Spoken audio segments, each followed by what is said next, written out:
बिस्मिल्लाहिर्रहमानिर्रहीम। Programme focus में आपको खुशामदीद कहते हैं। बिजनेस अपडेट्स में सबसे पहले बात करेंगे मुल्क भर में कुर्बानी की शरह में कितना इजाफा हुआ।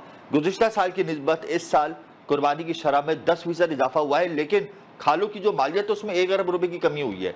अब वो 1 अरब रुपए की कमी क्यों हुई है, उसकी बुनियादी वजह है वेदर चेंज, क्लाइमेट चेंज।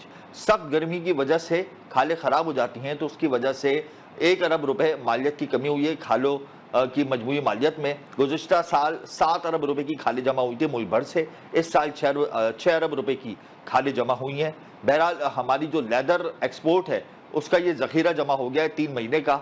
अब वजूहात मज़ीद क्या हैं, लेदर एक्सपोर्ट पे मज़ीद टैक्सेस लग गए हैं बजट पे, तो आइंदा आने वाले दिनों में लेदर की एक्सपोर्ट कितनी मुतासर होगी और क्या ये जो खालें जमा हुई हैं ये हमारी लेदर एक्सपोर्ट को तक़वियत पहुँचाएगी, क्या इससे कुछ फ़ायदा हासिल होगा। तो अपकमिंग सेगमेंट्स में हम इस हवाले से भी बात करेंगे।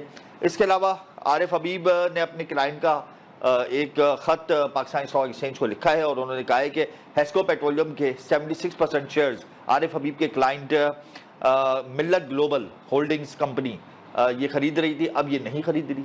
इन्होंने हेस्को पेट्रोलियम लिमिटेड के 76% शेयर्स लेने का इरादा तर्क कर दिया है, दस्तबरदारी का ऐलान कर दिया है। मिल्लत ग्लोबल होल्डिंग्स ने 19 दिसंबर 2023 को हेस्को पेट्रोलियम के शेयर्स लेने का इरादा जाहिर किया था। इस हवाले से पाकिस्तान स्टॉक एक्सचेंज को खत लिख दिया आरिफ हबीब ग्रुप ने और हेस्को पेट्रोलियम के शेयर्स के उसूल की मुद्दत 16 जून 2024 को ख़त्म हो गई है।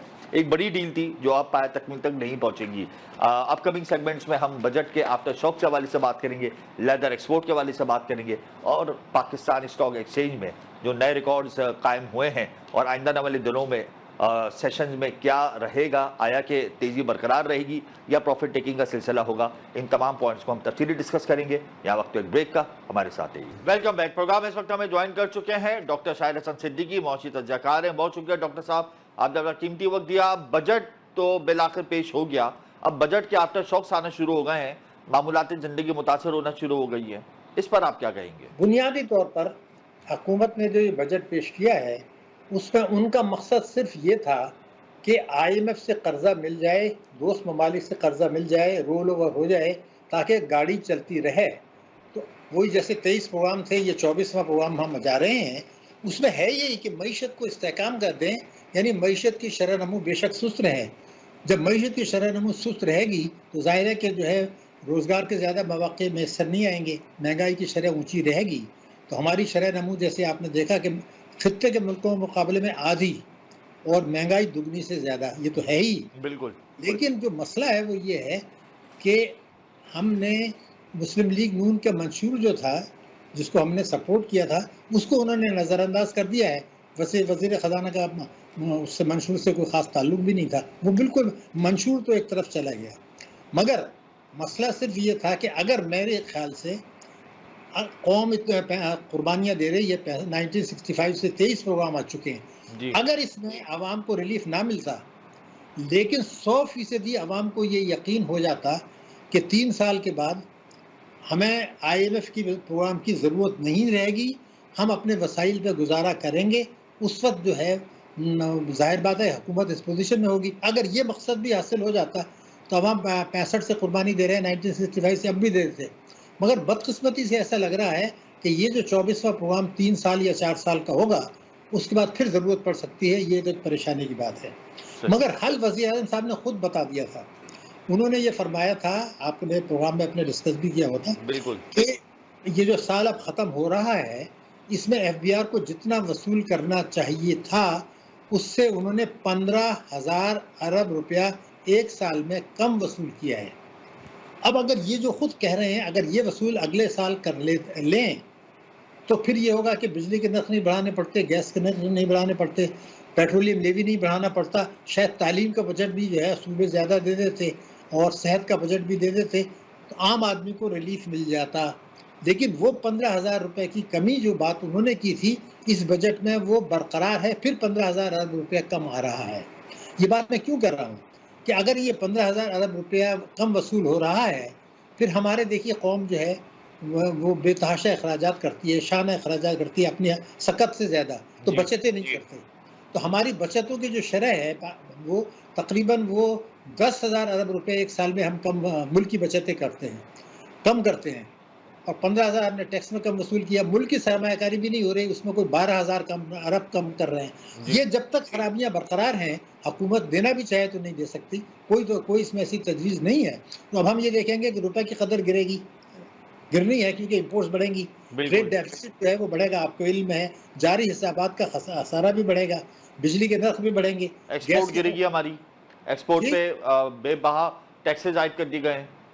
नहीं, मगर एक्सपोर्ट में तो कर दिए हैं, मगर परेशानी की बात, आपकी बात सही है, लेकिन एक और परेशानी है, जी बरामदात में जो इजाफा का रखा है, उससे ज्यादा तरसीलात में इजाफा रखा है। तो तरसीलात से तो नौकरी नहीं मिलती ना, नौकरी ऐसे तो मिलती है प्रोडक्शन से, बरामदात से। बिल्कुल तो बरामदात में इजाफा ज्यादा होना चाहिए था, कम है, रेमिटेंसेज में ज्यादा है। अच्छा, रेमिटेंसेज से आपको पता है महंगाई बढ़ती है और टैक्सों में नुकसान होता है, लेकिन बरामदात जब आप ज्यादा करते हैं तो लोगों को रोजगार मिलता है, मईशत की शरह तेज होती है, गुर्बत में कमी होती है। उल्टा हमने कर दिया है, आपका बात बिल्कुल सही है।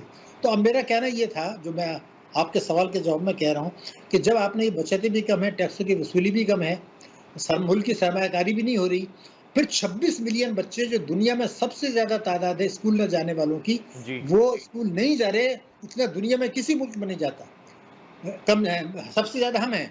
लेकिन हमारी जो हमने पैसा रखा है सूबों ने, वो तकरीबन 1/3 है उससे जो दुनिया के दूसरे कुछ ममालिक रखते हैं, 1/3। हालांकि वहाँ पर लोग, बच्चे स्कूल जा रहे हैं। फिर हमारे यहाँ आपको पता है कि 11 करोड़ लोग जो है ना वो गरीब हैं, इलाज नहीं करा सकते, मुनासिब ग़िज़ा नहीं दे सकते, उनके ऊपर एक बोझ डाला है। अब ये जो टैक्स आएंगे तो आप देखेंगे दवाइयों की कीमतें भी बढ़ रही हैं, दूध की कीमतें भी बढ़ रही हैं, पैकेज फूड।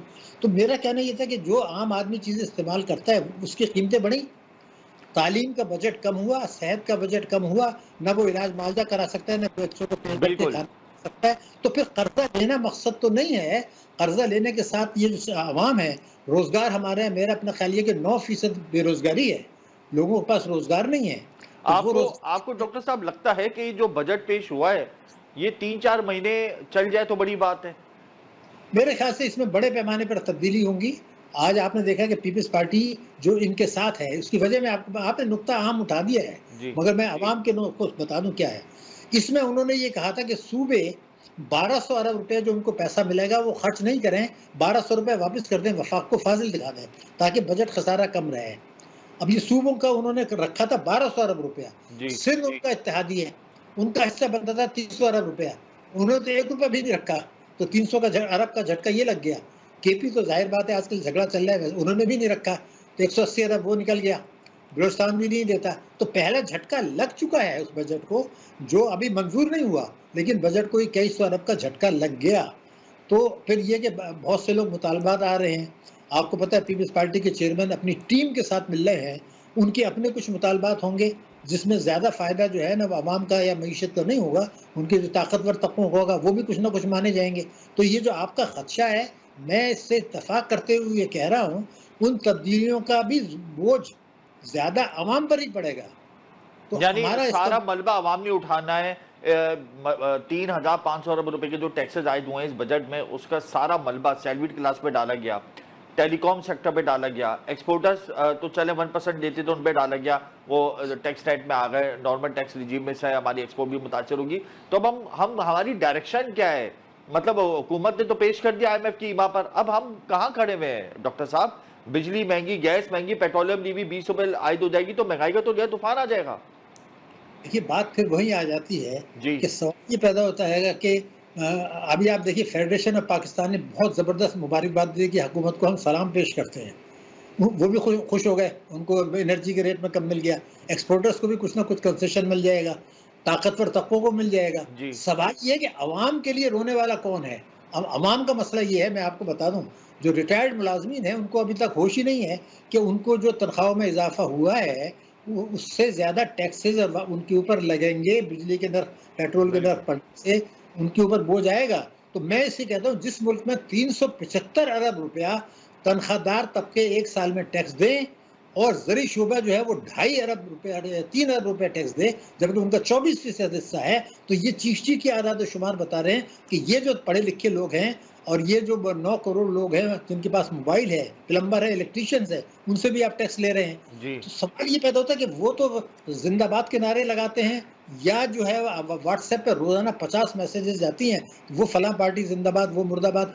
ये अपने मुतालबात क्यों नहीं पेश करते कि भाई मुझे मैं तो तनख्वाहदार तबका 375 अरब रुपए दे रहा हूँ, तो ज़री शोबे जो है 24% से 2.5 अरब क्यों दे रहे हैं?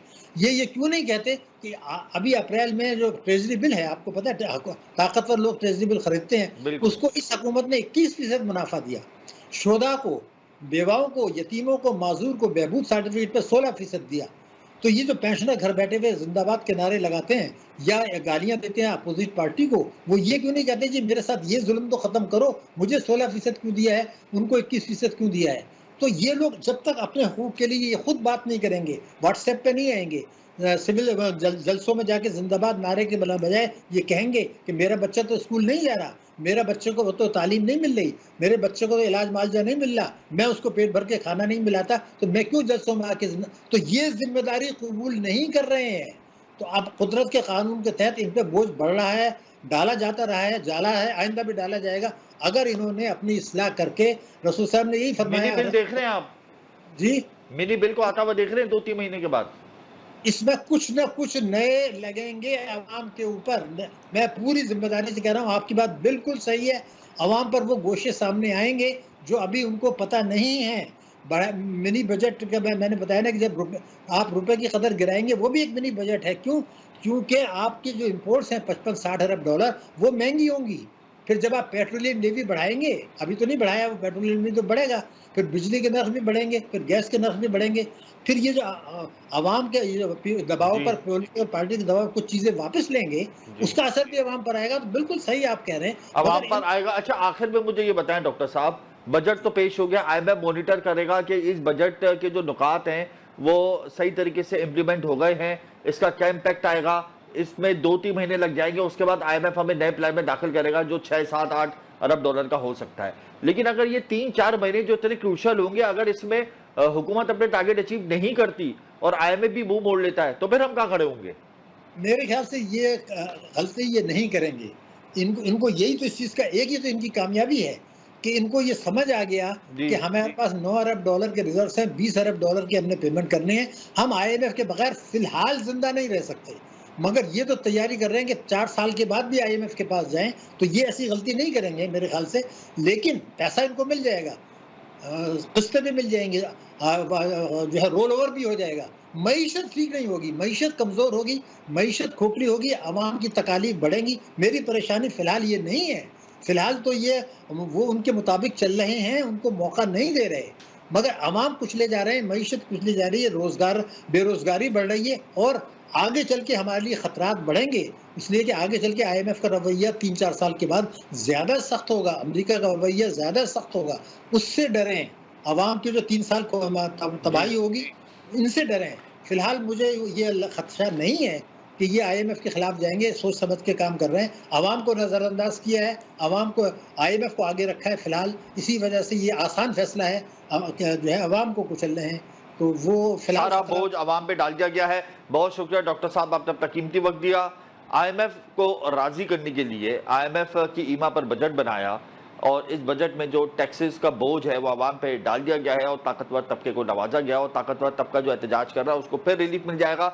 लेकिन उसकी जो क्रॉस सब्सिडी है, यानी उसकी जो वहाँ पे जिसको रिलीफ मिला है अशराफिया को, उसका सारा बोझ आइंदा आने वाले दिनों में मजीद अवाम पे डाल दिया जाएगा। यानी मईशत सुसरवी का शिकार रहेगी, मईशत के लिए कोई बेहतरी की उम्मीद नहीं है। बिल्कुल दुरुस्त फरमाया डॉक्टर साहब ने। यहाँ वक्त तो एक ब्रेक का, हमारे साथ ही का बैक प्रोग्राम में इस वक्त हमें ज्वाइन कर चुके हैं एहसन मेहंदी, डायरेक्टर आरिफ हबीब ग्रुप। बहुत शुक्रिया एहसन साहब। एहसन साहब, ये भी लोग कह रहे हैं कि मार्केट आर्टिफिशियल है, कोई खास वजह नहीं है, बजट इतना खराब आया उसके बावजूद भी मार्केट के अंदर जो है वो बिलावजह में तेजी बर्पा कर दी है कुछ बड़े ग्रुप्स ने, तो इन बातों में कितनी हकीकत है?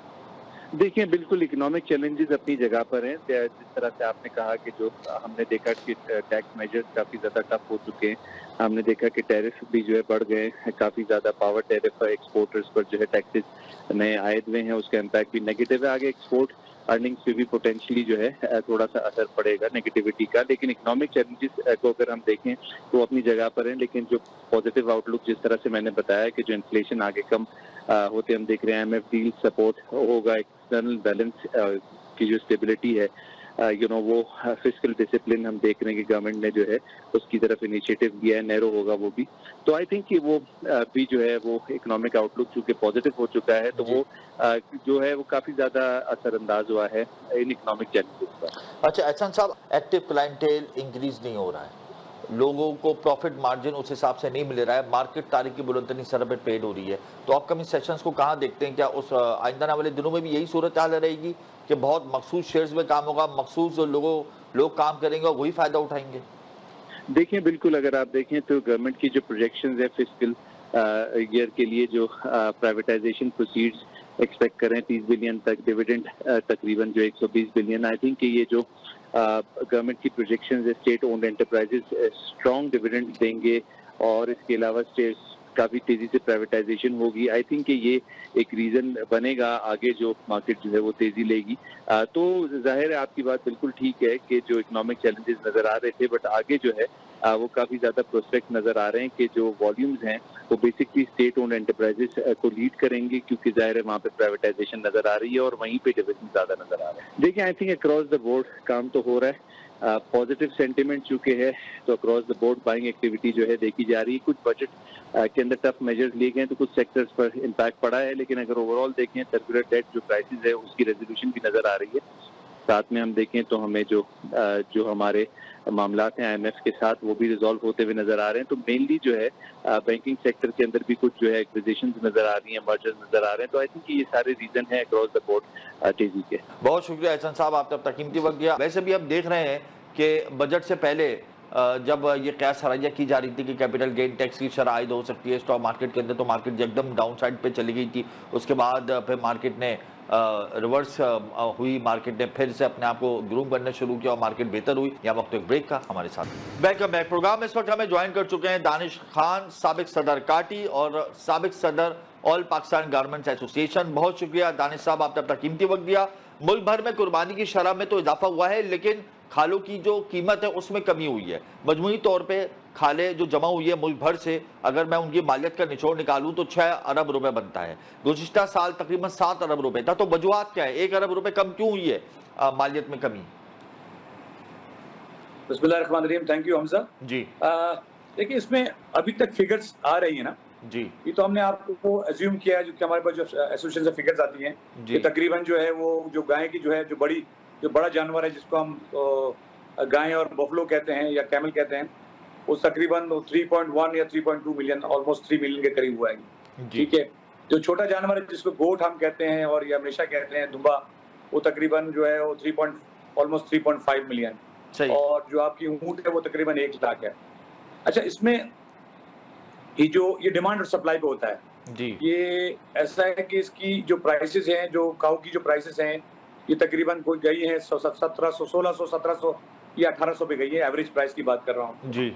और इसी तरह से जो बकरी है वो तकरीबन 400, 450, डिपेंड करता है साइज और इसके सिलेक्शन पे डिपेंड करता है। और मेशा जिसको हम दुम्बा कहते हैं, वो क्योंकि वो उसको गर्मी बहुत है, इसकी डिमांड ईद भी इतना अच्छा जानवर नहीं होता है और ये खराब होने के ज्यादा चांसेस होते हैं इसके, तो वो तकरीबन 150, 100-150 रुपए में गया है। और आपको पता है कैमल जो है वो आपकी एक्सपोर्ट ज्यादा होती है, लोकल इस्तेमाल में ज्यादा होता है, वो तकरीबन 500, 550 रुपए गई है। ओवरऑल इसकी जो है वो 6 से 7 अरब के दरमियान है ये, ठीक है ना। ये इसका कोई बिकॉज इससे कोई ताल्लुक नहीं है कि ये पिछले साल से कम क्यों हो गई है। हो सकता है कि जानवर तो कटा है मगर इसकी प्राइस में कम आ गया, तो डिमांड और सप्लाई। अब क्योंकि इंटरनेशनल आपको पता है, इंटरनेशनल हालात आपको पता है, दुनिया के अंदर जो है रिसेशन है, एक तो रशिया यूक्रेन की वार है, पिछले 2-2.5 साल से 3 साल से चल रही है जी। प्लस आपको पता है पिछले काफी अरसे से 1-1.5 साल से आपका जो इसराइल और आपका जो फलस्तीन में हो रहा है, ये जो वार जो ना, ये वार एक अगर मुल्क में होता है तो उसका ग्लोबल इफेक्ट आता है, पूरे हर जगह पे ग्लोबल इफेक्ट आता है।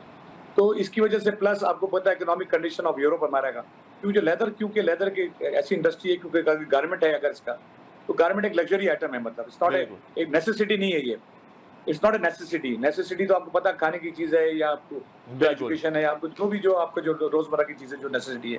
Leather garments, leather shoes, they are not necessity. तो ये आपको सब इकोनॉमी अच्छी होती है, इकोनॉमी अच्छी होती है तो आप लेदर गारमेंट्स जो है ना, आपके जो यूरोपियंस है या अमेरिकन है, ये जो आपके जो नॉर्दर्न एरियाज हैं आपके यूरोप और अमेरिका में ये खरीदारी होती है। तो सब कुछ डिमांड और सप्लाई पे होता है। क्लाइमेट चेंज भी एक बड़ी वजह ठहरी है मालियत में कमी की। नहीं, क्लाइमेट देखिए, क्लाइमेट चेंज तो देखिए, जो आर्टिफिशियल लेदर है, जो आर्टिफिशियल लेदर जिसकी बहुत आजकल मतलब हो रहा है, चर्चा हो रहा है दुकान में जो है, अगर आप शॉप्स में जाए यूरोप के अंदर किसी मॉल में जाएं तो इसमें जो है आप लेदर जैकेट जहाँ पे 200, 250 या $300 की होती है, तो वहाँ पर जो PU है, जो आर्टिफिशियल लेदर है, वो 50 या 55 होता है। तो एक इकोनॉमिक इम्पैक्ट है, प्लस इसका देखिए लेदर जो है, रियल लेदर जो है, जेन्युइन लेदर जी, वो आप 50 साल 100 साल रखते हैं, वो क्लाइमेट पे नहीं होता है। मगर आपका जो आर्टिफिशियल लेदर जो PU होता है, जो पूरा केमिकल से बनता है, बिल्कुल ठीक है, उसका बहुत बड़ा इफेक्ट होता है क्लाइमेट पे।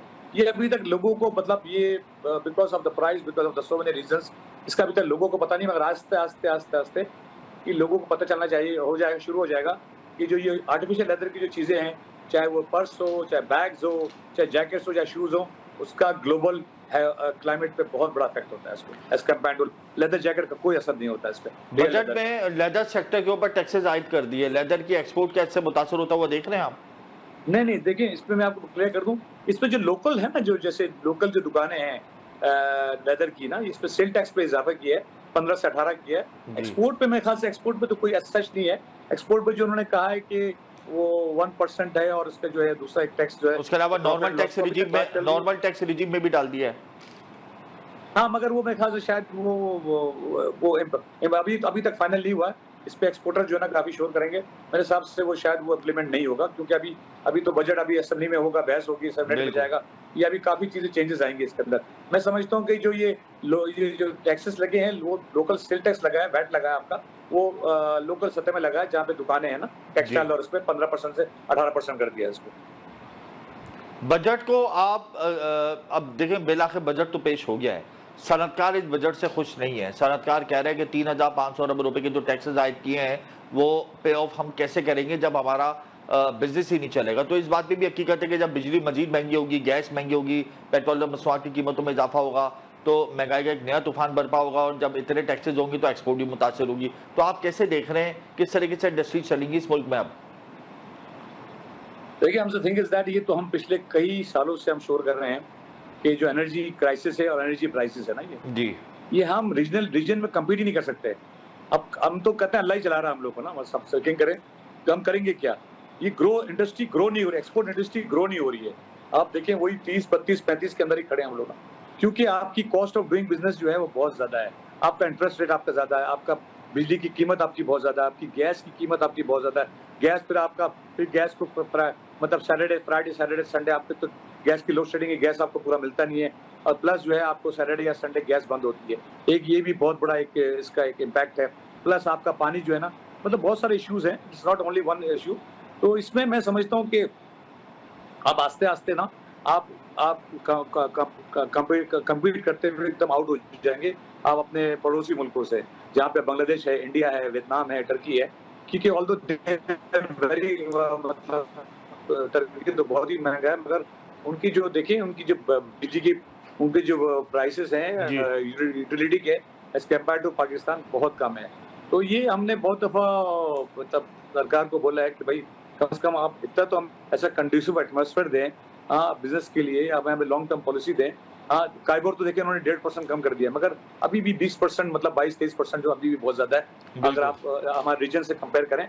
तो इट्स वेरी डिफिकल्ट। आगे जाके तो बहुत ही हालात खराब नजर आ रहे हैं कि इंडस्ट्री आपकी ग्रो नहीं करेगी, इंडस्ट्री फैलेगी नहीं, इंडस्ट्री और श्रंक हो जाएगी आपकी, मेनली एक्सपोर्ट इंडस्ट्री। आप अच्छा दानिश खान, मुझे आखिर में ये बताएं, जब लोकल इन्वेस्टर, लोकल फाइनेंसर हमारे मुल्क का खुश नहीं होगा, यहाँ से कैपिटल फ्लाई कर जाएगा, तो FDI कैसे आएगी? फॉरेन इन्वेस्टर कैसे हम पर एतमाद करेगा, ख्वाह कोई सी भी पॉलिसी उसके सामने रख दें? देखिए फॉरेन FDI तो FDI तो उस वक्त तक नहीं जबकि देखिए पॉलिटिकल स्टेबिलिटी सबसे बड़ी चीज है, पॉलिटिकल स्टेबिलिटी। जब तक अनलेस एंड अनटिल आपके मुल्क के अंदर पॉलिटिकल स्टेबिलिटी नहीं होती है और एक कंड्यूसिव एटमॉस्फेयर नहीं दिया जाएगा, FDI नहीं आएगी। आपका लोकल इन्वेस्टर, लेकिन आप खुद देखिए, आप जो है फ्लाइट ऑफ कैपिटल भी हो रहा है, तो आप ब्रेन भी मतलब आपका यहाँ से दिमाग भी जा रहा है आपका, तो मगर स्टिल मतलब हम क्योंकि बीइंग ए पाकिस्तानी, हम तो सन ऑफ द सॉइल्स हैं, हमने अब जाना कहाँ है, हम तो हमारा तो जीना मरना इसी मुल्क के अंदर है। तो अभी तो सरकार को सोचना चाहिए ना, गवर्नमेंट को सोचना चाहिए कि भाई बिजनेसमैन को, इंडस्ट्रियलिस्ट को ना साथ लेके चलना पड़ेगा। अदरवाइज देखें, मैंने तो बहुत सारे फोरम पे, बहुत सारे टेलीविजन इंटरव्यूज में कहा है कि सरकार का काम जॉब्स देना नहीं है, जॉब्स देना जो है इंडस्ट्रियलिस्ट का काम है, बिजनेसमैन का काम है। जब तक इंडस्ट्री को आप साथ लेके नहीं चलेंगे, इंडस्ट्री फ्लरिश नहीं होगी। इंडस्ट्री की बात आपको, इनको लॉन्ग टर्म आपको कंडूसिव, आपको अच्छी पॉलिसी देनी पड़ेगी, चाहे आपको इकोनॉमिक पॉलिसी देनी पड़ेगी या किसी किस्म की पॉलिसी देनी पड़ेगी, वो जो आपका जो मतलब स्टेबल पॉलिसी। तो ये चीजें होंगी, आपकी बिजली की प्राइसेस कम होगी, आपका इंटरेस्ट रेट कम होगा, आपकी गैस की प्राइसेस कम होगी। देखिए लॉ एंड ऑर्डर तो अल्हम्दुलिल्लाह 2012 के मुकाबले में बहुत अच्छा हो गया, वो हालात नहीं है। मगर स्नैचिंग का जो रेशो है वो बड़ा इंक्रीज हो रहा है, अनएम्प्लॉयमेंट का रेशो इंक्रीज हो रहा है, तो आने वाले दिनों में तो अमन ओ अमान की सूरत हाल काफी हद तक खराब हो सकती है। हमजा देखिए, बात सुने, I tell you one thing, because मैं तो बहुत जाना होता है यूरोप के अंदर। आप देखिए, इफ यू कंपेयर, आप फ्रांस के अंदर, आप इंग्लैंड के अंदर, आप बहुत सारे जर्मनी के अंदर, you can not travel in the evening by the trains, you know, by the train के अंदर आप सफर करना भी मुश्किल होगा, कि वहाँ भी स्नैचिंग होती है। वहाँ पे इंग्लैंड में जो ना वो स्टैबिंग के केसेस बहुत ज्यादा हो गए हैं। तो पाकिस्तान की तो आपको पता, कराची की तो मतलब 2.5 करोड़ से ज्यादा पॉपुलेशन है। तो ठीक है, स्ट्रीट क्राइम है, तो सरकार कंट्रोल कर रही है। इसमें अनएम्प्लॉयमेंट का बहुत बड़ा इशू है, बहुत बड़ा फैक्टर है कि जब तक जॉब्स, लोगों के पास जॉब्स नहीं होंगी, जब तक इंडस्ट्री नहीं बढ़ेगी, तो ये आप इसे कंट्रोल करना बहुत मुश्किल हो जाएगा। इसमें बहुत मुश्किल हो जाएगा। दानिश खान, आपका बहुत शुक्रिया, आपने अपना कीमती वक्त दिया। लोकल इन्वेस्टर को, लोकल फाइनेंसर को, इंडस्ट्रियलिस्ट को जब तक आप साथ नहीं मिलाएंगे, पब्लिक प्राइवेट सेक्टर को जब तक आप साथ नहीं मिलाएंगे, उस वक्त तक आप अपने मुल्क की लाइन ड्रॉ नहीं कर सकेंगे।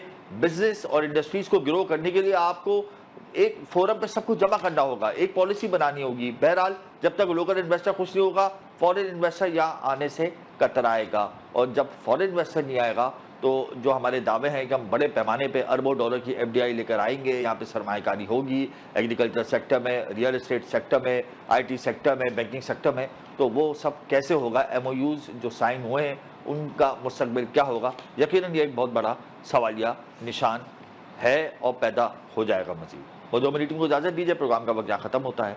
अल्लाह हाफ़िज़।